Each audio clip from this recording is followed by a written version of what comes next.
আসসালামু আলাইকুম রহমতুল্লাহি আবরকাতু। প্রিয় দর্শক, আপনাদের সামনে হাজির হয়েছি গ্রামের কিছু পরিবেশ নিয়ে কথা বলার জন্য। প্রিয় দর্শক, আমরা যারা শহরে বসবাস করি, আমরা যখন সুযোগ পাই তখন গ্রামে এসে পিওর অক্সিজেন নেওয়ার চেষ্টা করি। আমি আপনাদেরকে দেখাবো গ্রামের কতগুলো ঘাস, যে গাছগুলো আমাদের বিশুদ্ধ অক্সিজেন দেয় এবং কার্বন ডাইঅক্সাইড তারা গ্রহণ করে।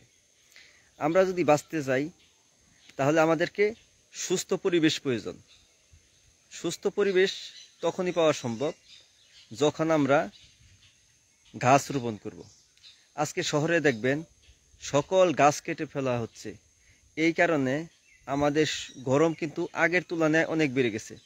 প্রিয় দর্শক, আপনারা আমার সাথে একমত হবেন, গরমকাল কিন্তু পুরোপুরি শুরু হয়নি, তারপরেও গরমের কারণে অনেক স্কুল মাদ্রাসা এগুলো কিন্তু বন্ধ করে দেওয়া হচ্ছে বা পড়ার টাইম কমিয়ে দেওয়া হচ্ছে। আজকে যদি আমাদের দেশে গাছপালাগুলো এভাবে কাটানো হতো তাহলে আজকে কিন্তু এত গরম লাগতো না। আপনাদেরকে গ্রামের কিছু অংশ আমি এখন আপনাদেরকে দেখাই। দেখেন প্রিয় দর্শক, আমার পাশে আছে একটি সুন্দর গাছের বাগান। এখানে আসলে মনে হয় যে এই পরিবেশ থেকে আমরা যেন না যাই।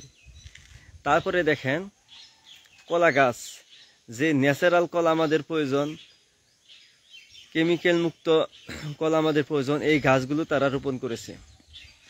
আশেপাশে দেখেন চতুর্দিকে শুধু ঘাস আর গাছ। এই পরিবেশে আসলে মনে হয় না যে এই পরিবেশ থেকে যাই, তবু আমাদেরকে যেতে হয়। আমরা শহরের শব্দ দূষণ, শহরের গাছ না থাকা, শহরের অতিরিক্ত গরম সব কিছু আমাদেরকে জীবন একবার অতিষ্ঠ করে ফেলেছে। আপনারা যদি সুযোগ পান তাহলে নিজেরা এবং নিজের সন্তানদেরকে গ্রামের পরিবেশে নিয়ে একটু বেড়াবেন, দেখবেন মন শরীর এগুলো আপনার অনেক ভালো লাগবে। প্রিয় দর্শক, মানসিক প্রশান্তি এটা পেতে গেলে সুন্দর পরিবেশে দরকার।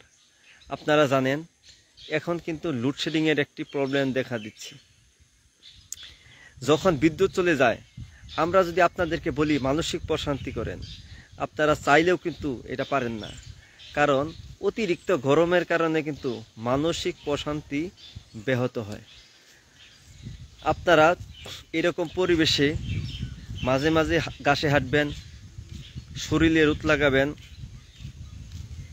আপনারা ন্যাচারাল খাবার খাবেন। প্রিয় দর্শক, আপনাদেরকে আমরা সবসময় সচেতন করার চেষ্টা করি এবং আপনাদেরকে আমি ভালোবাসি বলেই এই ভিডিওগুলো আপনাদেরকে আমি দিয়ে থাকি। আমি যতটুকু আপনাদেরকে ভালোবাসি, আপনারা যদি আপনার শরীরকে এতটুকু ভালোবাসেন, আপনি সুস্থ থাকতে পারবেন। প্রিয় দর্শক, সুস্থ থাকতে গেলে আমাদের কিছু বিষয় জানলেই আমরা সুস্থ থাকতে পারি। যেমন স্বাস্থ্যকর খাদ্যাভ্যাস, যে খাবারগুলো আমাদের শরীরের জন্য ক্ষতিকর এই খাবারগুলো আমরা খাবো না।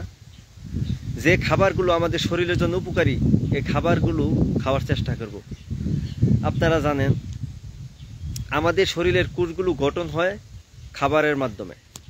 আমরা যদি সুস্থ খাবার খাই, আমরা যদি অসুস্থ খাবার ত্যাগ করি, আমরা যদি মাঝে মাঝে রোজা রাখি, আমরা যদি রাত 9টা থেকে 10টার মধ্যে ঘুমাতে পারি, রাতের খাবার ঘুমানোর 3 ঘন্টা আগে খেতে পারি, আমরা যদি প্রতিদিন কায়িক পরিশ্রম করি, যাদের কায়িক পরিশ্রম করার সুযোগ নেই তারা যদি এক্সারসাইজ করি এবং মাঝে মাঝে ঘাসে হাঁটি, মানসিক প্রশান্তির চর্চা করি, সুস্থ থাকতে গেলে আর কি লাগে।